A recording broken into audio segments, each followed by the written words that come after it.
한때 작은 마을에서는 모든 주민이 같이 모여 정기적으로 열리는 바비큐 파티를 즐기는 것이 전통이었습니다. 이 마을의 주민들은 서로의 소식을 공유하고 먹고 맛있는 음식을 나누며 친목을 다졌습니다. 그런데 이 유쾌한 모임에 비밀스러운 철학자 한 사람이 은밀하게 이론을 테스트해보기로 결심했습니다.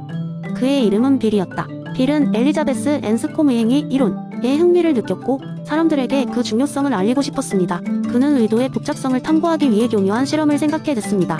바비큐 파티에서 빌은 마을 사람들에게 의도가 얼마나 중요한지를 눈에 띄지 않게 보여주고자 했습니다. 파티가 한창일 때 빌은 사과 하나를 들고 무심한 듯이 말을 걸었습니다. 이 사과를 어떻게 사용할 수 있을까요? 사람들이 저마다 다양한 답변을 내놓았습니다. 누군가는 싹둑 잘라서 디저트로 내놓자고 했고 또 다른 이는 머리를 맞추면 재밌는 게임이 될걸? 이라고 농담했습니다. 빌은 그 의견들을 경청하며 미소를 지었습니다. 그리고는 빌이 사과를 높이 들면서 말을 이어갔습니다. 여러분은 이 사과가 어떻게 여기까지 왔을지 생각해본 적 있나요? 그냥 단순히 나무에서 따온 사과일까요? 아니면 나의 의도일까요? 이 사과는 단순한 과일이 아니라 누군가의 의도와 시간이 담겨 있습니다. 사람들은 처음에는 의아해했지만 빌은 계속해서 설명했습니다. 사과의 모든 용도는 각각 다른 의도가 있습니다. 이 사과를 던져서 누군가를 놀래키려는 의도와 좋은 음식으로 내놓으려는 의도는 전혀 다르죠. 사과 한 개조차도 이렇게 의도가 다르면 그것이 어떻게 사용되는지가 완전히 달라집니다. 그때 한 참석자가 물었습니다. 그렇다면 이 사과의 실제 의도는 무엇인가요? 빌은 웃으며 대답했습니다. 이 사과의 진짜 의도는 여러분에게 앤스콤의 행위 이론을 생각해보게 하는 것입니다.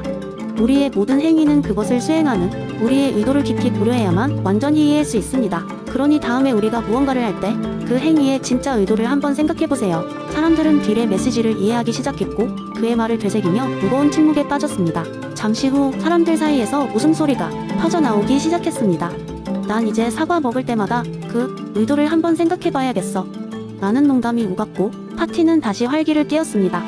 그날 이후로 마을 사람들은 빌의 교훈을 잊지 않았습니다. 사소한 행동 속에서도 그 행동의 의도를 고민하며 서로에게 좀 더 이해하고 배려하려고 노력했습니다. 의도에 대한 새로운 인식 덕분에 마을은 더 화목한 공동체가 되었고 빌의 실험은 성공적으로 끝났습니다. 앤스콤의 행위 이론은 작은 사과를 통해 그들에게 깊은 인상을 남긴 것입니다. 두 번째 이야기, 옛날 옛적 한 아름다운 왕국에는 두 명이 매우 친한 친구가 있었습니다. 두 왕자, 레오와 드미트리는 어릴 적부터 모든 것을 함께하며 자랐습니다. 그들은 항상 서로 경쟁하며 자신의 한계를 시험하곤 했습니다. 그런데 운명적인 어느 날 밤, 왕국의 대축제가 열리는 날, 그들은 평소처럼 서로 도전장을 내밀었습니다. 이번에는 누가 더 빨리 말에 올라타서 마을 끝까지 달려갔다 올 수 있는가에 대한 도전이었습니다. 축제의 열기와 술에 취해 있던 두 왕자는 만취 상태였음에도 불구하고 그 도전을 받아들였습니다.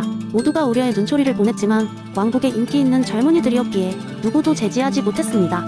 그리고 그들의 말 5마리는 밤하늘 아래서 길을 달려가기 시작했습니다. 먼저 출발한 드미트리는 밤공기를 가르며 마을을 지나가고 있었습니다.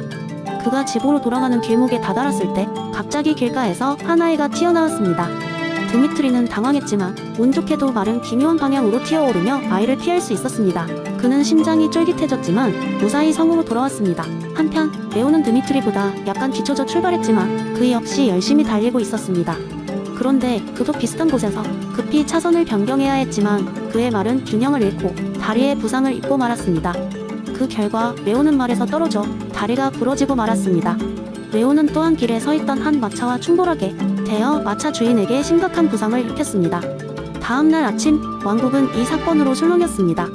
드미트리는 운 좋게도 다치지 않고 말도 건강했기에 축제를 즐기며 하루를 보냈지만 레오는 침대에 누워 의사의 치료를 받아야 했습니다. 하지만 문제는 여기서 끝나지 않았습니다. 마차 주인의 가족은 정의를 요구하며 왕에게 항의하기 시작했고 레오는 불명예스러운 처벌을 받을 위기에 처했습니다. 두 왕자의 운명이 이렇게 갈린 이유는 무엇이었을까요? 벤치에 앉아 그 상황을 지켜본 늙은 철학자는 왕국 사람들에게 물었습니다. 드미트리와 레오는 똑같이 어리석은 행동을 했습니다. 그러나 둘 사이의 차이는 무엇인가요? 왜 레오는 벌을 받아야 하고 드미트리는 아니죠? 왕과 그의 신하들은 깊은 고민에 빠졌습니다. 그때 한 현명한 신하가 대답했습니다. 우리는 서로 달리 평가할지라도 도덕적으로는 같은 부주의로 간주되어야 하지 않을까요? 결과가 아닌 행동의 근본을 바라볼 필요가 있지 않습니까?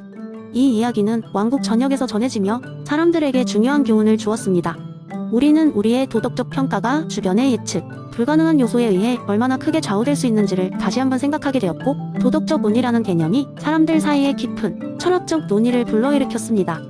결국 우리 모두는 운명이라는 불확실한 무대 위에서 연기를 하지만 중요한 것은 우리가 그 연기에 얼마나 충실히 임하는가일 것입니다. 세 번째 이야기. 옛날 옛적 작은 마을에 한 노인이 살고 있었습니다. 이 노인의 이름은 에픽테토스였는데 놀랍게도 그는 우리가 알고 있는 그 유명한 철학자 에픽테토스와는 전혀 무관했습니다. 그러나 그렇다고 해서 그가 지혜롭지 않았다는 뜻은 아니었습니다. 이 노인은 마을 사람들에게 내적 평온의 달인으로 알려져 있었고 그가 전하는 가르침은 많은 이들에게 깊은 인상을 주었습니다. 하루는 모든 일이 엉망이 되는 듯 보이는 어느 날이었습니다. 이른 아침부터 비가 억수같이 내리더니 시장에 출근하기 위해 대문을 열자마자 살긴한 장작 꾸러미가 산산조각이 나버렸습니다. 시장에 착 도착했을 때는 이미 누군가 그가 매일 판매하던 자리를 차지하고 있었죠. 실망한 마음에 어찌할 바를 몰라 있던 그때 마을의 젊은이들이 와서 그의 집이 강풍에 나뭇가지에 의해 망가졌다고 알려주었습니다. 하루 종일 엎친 데 덮친 격으로 부르니 격치자 사람들이 노인에게 찾아와 물었습니다.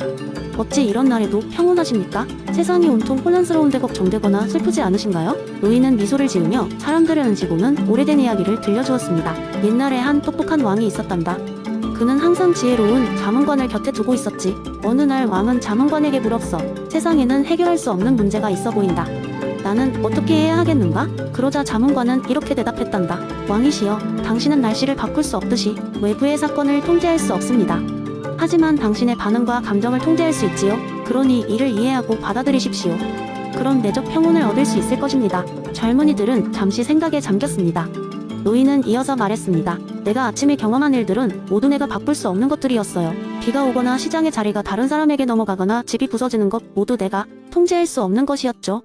하지만 나는 나의 반응을 통제할 수 있었고 그래서 나는 내적 평온을 유지할 수 있었답니다. 노인의 이야기는 마을 사람들에게 깊이 새겨졌습니다. 그들은 비록 삶이 자신들을 시험하려 해도 그들이 통제할 수 있는 부분에 집중함으로써 내적 평온을 유지할 수 있음을 배웠습니다. 이 가르침은 세대를 넘어 전해졌고 마을은 외부의 어느 누구보다 내적 평온으로 유명한 곳으로 남게 되었습니다. 이렇게 에픽테토스의 이름과 함께 내적 평온에 대한 이야기는 오랜 세월 동안 많은 사람들에게 전해져 내려왔고 여전히 많은 이들에게 영감을 주고 있습니다. 누군가 감정의 폭풍 속에서 방향을 잃을 때 다시 글을 읽고 이 노인의 이야기에 귀 기울이는 것이 큰 도움이 될 것입니다. 네 번째 이야기. 한적한 시골 마을에서 벌어진 에피쿠로스의 철학을 체험하게 된 재미있는 이야기가 있습니다. 한적한 마을에 에밀이라는 젊은 남자가 살고 있었습니다. 에밀은 도시에서 보내는 화려한 삶과 끊이지 않는 즐길거리에 대한 꿈을 가지고 있었습니다. 어느 날 에밀은 마침내 도시로 떠나기로 결심했습니다. 오래된 트렁크에 몇 가지 짐을 챙기고 도시로 향하는 기차에 몸을 실었습니다. 도시에 도착한 에밀은 처음엔 그곳의 모든 것이 신기했습니다. 화려한 불빛, 수많은 사람들, 그리고 어디서나 들려오는 음악. 그는 매일 밤 파티에 참석하고 고급 음식을 맛봤으며 다양한 사람들과 어울리며 불타는 듯한 즐거움을 느꼈습니다. 그러나 시간이 지날수록 에밀은 점점 지쳤고 이러한 삶이 진정한 행복을 주지 않는다는 것을 깨닫게 되었습니다. 어느 날 밤, 특별히 피곤한 하루를 마치고 에밀은 도시의 조용한 공원 벤치에 앉아 있었습니다. 그곳에서 우연히 만난 한 노인이 그에게 다가와 말을 걸었습니다. 그 노인은 자신의 이름이 피쿠로스라고 소개하며 에피쿠로스 철학에 깊은 관심을 가지고 있다고 했습니다.